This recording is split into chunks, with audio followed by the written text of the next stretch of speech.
안녕하세요. 5월 17일 날마다 죽게로 큐티 가이드입니다. 오늘 본문은 출애굽기 1장 1절부터 22절까지 말씀입니다. 야곱의 때에 온 지면에 애굽뿐만 아니라 이스라엘까지 7년 동안 극심한 흉년을 당하게 되었습니다. 이스라엘 온 땅에 먹을 것을 구하는 것이 굉장히 어려웠습니다. 그때에 하나님께서 요셉을 통해서 애굽 땅의 흉년을 대비하게 하셨고 먹을 것을 비축하도록 준비하셨습니다. 이 흉년으로 인해서 요셉과 그의 형제들이 다시 상봉하게 되고 화해하게 되고 그리고 그의 아버지였던 야곱과 온 가족들이 애굽으로 이주하게 됩니다. 오늘 본문 5절에 야곱의 허리에서 나온 사람이 모두 70이요 요셉은 애굽에 있었더라.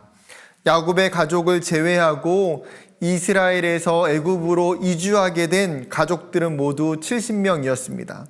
40몇 안 되는 가족들이 이주했을 뿐이죠. 그런데 하나님께서 애굽으로 이주하는 야곱에게 분명한 약속을 주셨습니다. 창세기 46장 2절과 3절에 보면 그 밤에 하나님이 이상 중에 이스라엘에게 나타나 이르시되 야곱아 야곱아 하시는지라. 야곱이 이르되 내가 여기 있나이다 하매 하나님이 이르시되 나는 하나님이라 내 아버지의 하나님이니 애굽으로 내려가기를 두려워하지 말라. 내가 거기서 너로 큰 민족을 이루게 하리라. 그의 조상에게 주신 약속의 땅을 떠나서 이방 땅인 애굽으로 가는 것에 굉장히 두려워하고 슬퍼하고 아파했던 그 야곱에게 하나님은 친히 환상 가운데 나타나 말씀하시는 거예요. 너가 지금 애굽으로 가는 것을 두려워하지 말라는 것이죠. 왜 그렇습니까? 그것이 너로 큰 민족을 이루게 하시는 하나님의 계획이기 때문입니다. 그리고 시간이 흘러서 야곱과 그의 형제들은 다 죽었지만 7절에 보게 되면 이스라엘 자손은 생육하고 불어나 번성하고 매우 강하여 온 땅에 가득하게 되었습니다. 기하급수적으로 수적인 팽창이 일어나는 것을 성경이 반복적으로 표현하고 있죠. 70명으로 시작된 이스라엘의 가족은 애굽을 떠날 때에 출애굽기 12장 37절에 보면 장정만 60만 명이었다라고 기록합니다. 애굽으로 들어간 지 430년 만에 이스라엘 가족 70명은 이제 가족이 아닌 이스라엘이라는 거대한 민족으로 바뀌어져 있더라는 것이죠. 이 사실을 통해서 성경이 이야기해 주는 메시지가 무엇입니까? 하나님은 자신의 언약을 신실하게 성취하신다는 사실입니다. 아브라함에게 약속하셨고 야곱에게 약속하셨던 그 언약을 신실하게 이루시는 하나님. 하나님께서 계획하시고 일하시기 때문에 애굽이라는 그 땅에서 이스라엘이라는 그 하나님의 백성과 하나님의 민족을 만드시고 준비하셨습니다.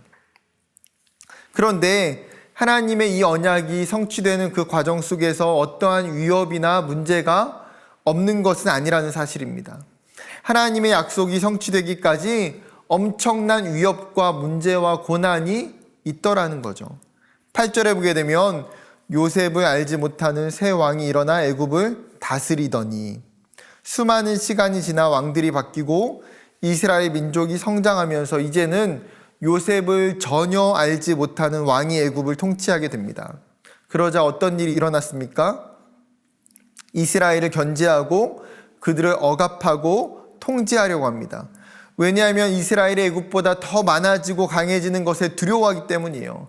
10절에 이렇게 이야기합니다. 자, 우리가 그들에게 대하여 지혜롭게 하자. 두렵건대 그들이 더 많게 되면 전쟁이 일어날 때에 우리 대적과 합하여 우리와 싸우고 이 땅에서 나갈까 하노라 하고, 이스라엘이 번성하고 많아지게 되면 지금 애굽에 대하여 전쟁을 일으키고 애굽을 떠나게 될 것을 염려하는 거죠. 그렇게 애굽 왕과 지도자들은 이스라엘을 대하는 태도를 180도 바꿔버립니다. 이스라엘을 노예로 삼고 억압하고 이스라엘의 인구가 증가하는 것을 철저하게 통제하기 시작하죠. 오늘 출애굽기 1장에서는 이 애굽의 악랄한 4가지 방법이 고스란히 드러나고 있습니다. 첫 번째는 강도 높은 노동으로 괴롭히는 것입니다. 11절 감독들을 그들 위에 세우고 그들에게 무거운 짐을 지어 괴롭게 하여 그들에게 바로를 위하여 국고성 비돔과 라암셋을 건축하게 하니라. 바로 왕을 위한 애굽의 국고성 비돔과 라암셋을 건축하는 일에 이스라엘을 지금 투입시킵니다. 무거운 짐을 나르게 하고 강도 높은 일을 시켜서 괴롭히는 거죠. 이런 성을 짓는 일, 직접적인 노동력을 사용하는 일은 보통 누가 하는 일입니까? 고대 사회의 노예들이 하는 일이에요. 즉 이스라엘이 지금 한순간에 애굽에서 노예로 전락해버렸음을 시사해주고 있는 것입니다. 그러나 첫 번째 방법이 잘 먹히지가 않습니다. 그러자 두 번째 방법을 사용합니다. 이를 훨씬 더 가중시키는 것입니다. 즉 할 수 없는 양의 일을 시키는 거죠. 13절과 14절 이스라엘 자손에게 이를 엄하게 시켜 어려운 노동으로 그들의 생활을 괴롭게 하니 곧 흙 이기기와 벽돌 굽기와 농사의 여러 가지 일이라. 그 시키는 일이 모두 엄하였더라. 일을 엄하게 시켰다는 것은 심각하게 학대하고 괴롭혔다는 거예요. 이스라엘로 하여금 가장 고된 일을 더 맡겼습니다. 흙을 이겨서 벽돌을 굽게 하고 온갖 밭일을 시켰습니다. 이스라엘로 하여금 일이 너무 많아서 힘이 고갈되고 진이 빠지고 녹초가 되어서 애굽의 어떤 반항도 위협도 할 수 없을 정도로 괴롭히기 시작하는 거죠. 또한 세 번째 방법으로 산파를 통해 어린 남자아이가 태어나면 죽이도록 했습니다. 15절과 16절 애굽 왕이 히브리 산파 십브라라 하는 사람과 부하라 하는 사람에게 말하여 이르되 너희는 히브리 여인을 위하여 해산을 도울 때에 그 자리를 살펴서 아들이거든 그를 죽이고 딸이거든 살려두라. 바로는 이제 굉장히 교활하고 교묘한 방법을 사용합니다. 산파를 통해서 히브리 여인이 남자아이를 낳게 되면 즉시 죽이라고 명령합니다.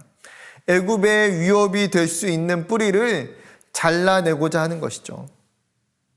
한 걸음 더 나아가서 네 번째 방법으로 아들이 태어나거든 나일강에 던져 죽게 하도록 합니다. 22절입니다. 그러므로 바로가 그의 모든 백성에게 명령하여 이르되 아들이 태어나거든 너희는 그를 나일강에 던지고 딸이거든 살려두라 하였더라. 이제는 더욱 악랄하고 공개적인 방법을 사용합니다. 사내 아이가 태어나게 되면 그 아이를 즉시 나일강에 던져서 죽게 하라는 것이죠. 사내 아이가 태어나는 것을 막을 수 없게 되자 발견하는 즉시 사내 아이는 모두 자라날 수 없도록 애굽에서 살아날 수 없게 만드는 것입니다. 수많은 어린 생명을 강에 죽게 하는 인간으로는 차마 해서는 안 되는 방법까지 사용했습니다. 이스라엘을 향한 상상할 수 없는 학대와 괴롭힘이 한참의 시간 동안 지속되었습니다. 이렇게 되면 이스라엘이 완전히 애굽의 노예가 되고 소망이 없어지게 되는 현실이었습니다. 바로 왕의 악랄한 그 방법으로 인해서 하나님의 약속이 성취되는 것을 막게 하는 방법이었습니다. 그러나 성경은 어떻게 이야기합니까? 그럼에도 불구하고 하나님이 일하시고 붙드시는 것을 우리에게 알려줍니다. 이스라엘을 향한 학대와 괴롭힘이 극심할 때에도 오히려 12절 학대를 받을수록 더욱 번성하여 퍼져나가니. 하나님의 놀라운 역설이에요. 학대를 받고 괴롭힘을 받는데 오히려 이스라엘은 더 많아지고 퍼져가기 시작합니다. 또한 바로가 이스라엘의 사내 아이들을 죽이려 할 때에도 애굽 왕보다 하나님을 더 두려워하는 히브리 산파들을 준비하셔서 그들을 통하여 남자 아이들을 살게 하셨습니다. 우리가 아는 것처럼 남자아이가 태어나 나일강에 버려질 때에도 하나님은 모세의 부모를 통해 모세를 안전하게 나일강에 띄우게 하셔서 강에서 죽어야 하는 이 아이를 통해 이스라엘을 구원하고 인도하게 하셨습니다. 즉 바로 왕의 그 어떠한 고난과 위협과 억압에도 불구하고 하나님이 이스라엘을 보호하시고 그들을 강하게 하시고 그들에게 하신 하나님의 약속을 완벽하게 성취해 가시는 분이십니다.